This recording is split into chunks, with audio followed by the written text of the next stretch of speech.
নমস্কার বন্ধুরা, আমি মৌমিতা নন্দী। আপনারা দেখতে চলেছেন আপনাদের পছন্দের ইউটিউব চ্যানেল হবি গাইড নন্দী। তো আজকে আমরা এই গাছটার কাজ করব। বন্ধুরা, দেখতে দেখতে আমরা একদম সিজনের শেষ প্রান্তে চলে এসেছি। আজকে আমরা এই ফাইকাস ভাইরেন্টির কাজ করব। দেখতেই পাচ্ছেন প্রচুর এসকেপ রুট অলরেডি বেরিয়ে চলে এসছে। গাছটি আপনারা প্রত্যেকেই চেনেন, কারণ অ্যাডভান্স টেকনিক বলতে যে জিনিসগুলো নিয়ে এখন আলোচনা হচ্ছে, এই অ্যাডভান্স টেকনিকের কাজ কিন্তু আমি আরও 3 বছর আগে করেছি। এখানে দেখুন, মোটা শেকড় ছিল, সেটাকে স্প্লিট করে দিয়ে আমরা এখানটায় দুটো শিকড় থেকে 4টে শিকড় তৈরি করেছি এবং প্রত্যেকটি খুব সুন্দরভাবে সারভাইভ করেছে। শুধু তাই নয়, গাছটিতে কিন্তু একটি পাওয়ারফুল নেবারি ক্রিয়েট হয়েছে। কিন্তু বন্ধুরা, শুধু তৈরি করে ছেড়ে দিলে এটা যে ছবির মতো থাকবে তা নয়। বনসাইকে বলা হয় লিভিং আর্ট। এখানে কিন্তু প্রতিনিয়ত কারেকশান এবং রেকটিফিকেশনের কাজ চলতে থাকবে গাছটি যতদিন বেঁচে থাকবে। এখানে দেখুন, আপনারা এগিয়ে আসলে বুঝতে পারবেন যে শেকড়ে অলরেডি কিছু সমস্যা তৈরি হয়েছে। এখানে দেখুন একটি ক্রসিং রুট রয়েছে। এছাড়া এই দিকটায় আপনারা যদি দেখতে পাবেন এখানেও কিন্তু একটি বড়সড় ক্রসিং তৈরি হয়েছে। তা আজকে আমরা এই কারেকশানগুলো করব এবং গাছটি যেহেতু দেখতে পাচ্ছেন গ্রোথ ছেড়ে রাখা রয়েছে, সেই জন্য গাছটির লেন্থও যথেষ্ট বেড়ে গেছে। সেই জন্য আজকে আমরা এই গাছটির লেন্থও কিছুটা রিডিউস করে দেবো। নমস্কার বন্ধুরা, আমি মিন্টু নন্দী।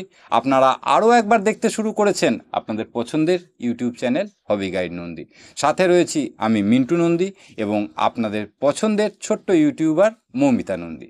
বন্ধুরা, সবার প্রথমেই এর গোড়ায় দেখতে পাচ্ছেন বেশ কিছু আগাছা হয়েছে। এগুলোকে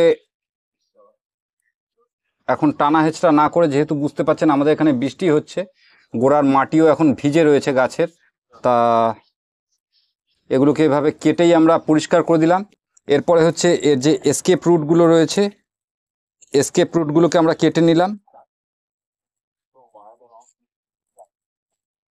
এরপর সরাসরি এই গাছটির যে ক্রসিং রুটগুলো রয়েছে, সেই ক্রসিং রুটগুলোকে আমরা কিছুটা কারেকশান করে নেব।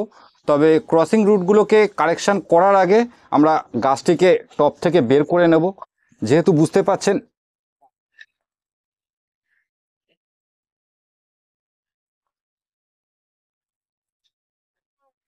এখানে দেখুন, খুব পরিষ্কারভাবে বোঝা যাচ্ছে যে এই শেকড়টি এদিকে আসছে, এই শেকড়টি এদিকে যাচ্ছে।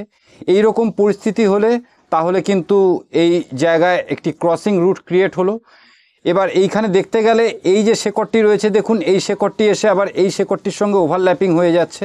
এই শেকড়টি যদিও বা কিছুটা উপর দিকে আছে, কিন্তু এদিকের এই ফাঁকা স্পেসটাকে কভার করছে। তাই এক্ষেত্রে আমরা এই নিচের শেকড়টিকেই কেটে বাদ দিয়ে দেওয়ার কথা ভাবছি।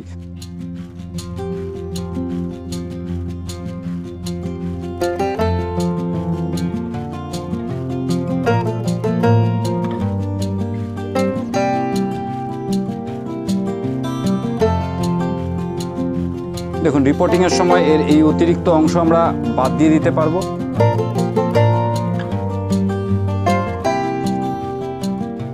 এর যে ক্রসিং পোর্শন ছিল সেটি আমরা বাদ দিলাম এবং এখানটার থেকে দেখুন এই শেকড়টি এখন আমাদের এখানটায় একমাত্র শেকড় রইল।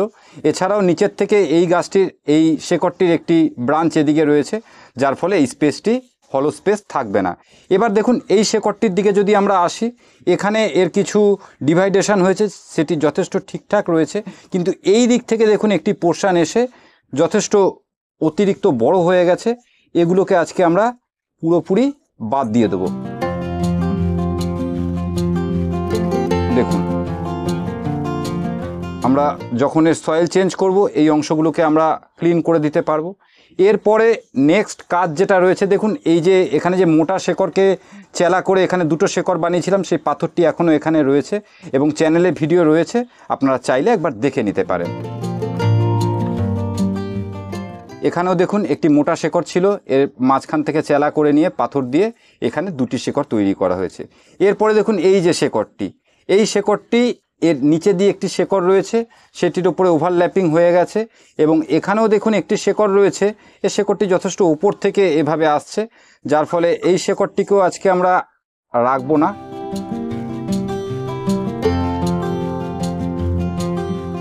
এরপরে হচ্ছে এই শেকড়টিকে আমরা কাটতে পারলে আমাদের রুট কারেকশানের কাজ মোটামুটি হয়ে যাবে।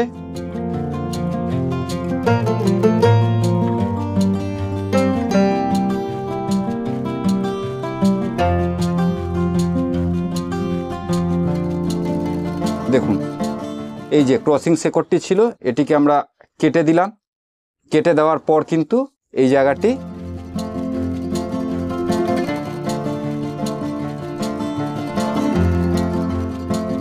দেখুন এখানে এই রুটটির একটি এক্সটেনশন রয়েছে, এখান থেকে আমরা এটিকে কাটলাম।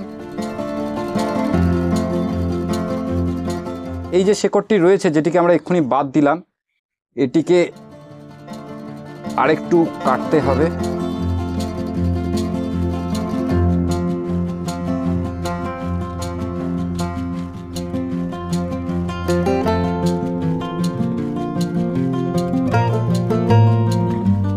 দেখুন তাহলে আমাদের ক্রসিং রুটের যে সমস্যা ছিল সেটি মিটে গেল।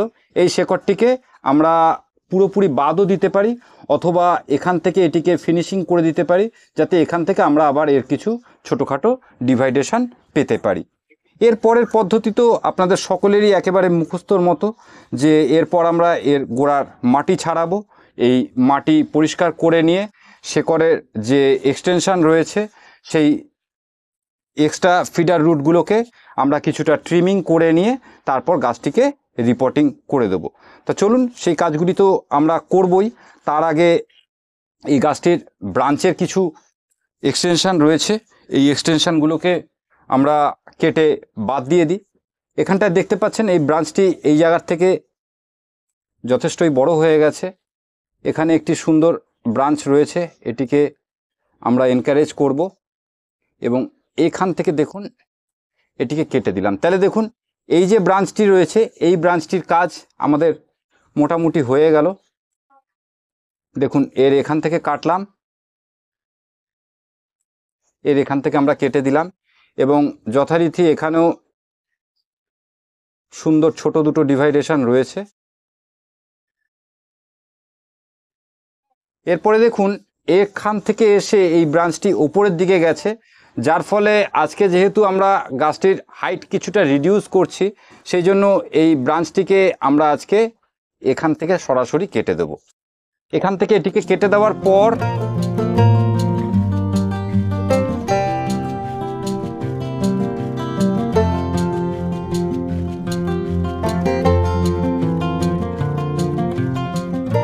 দেখুন এই ব্রাঞ্চটিকেও আমরা কেটে দিলাম।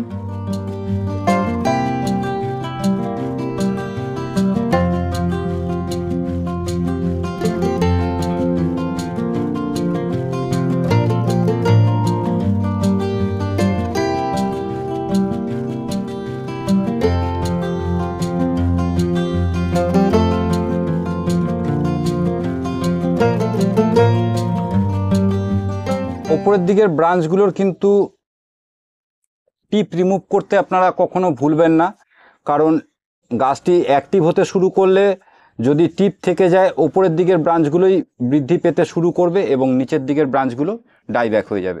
এর সঙ্গেই দেখুন এর ওপরের মোটামুটি আমরা একটা ট্রিমিং করে দিলাম।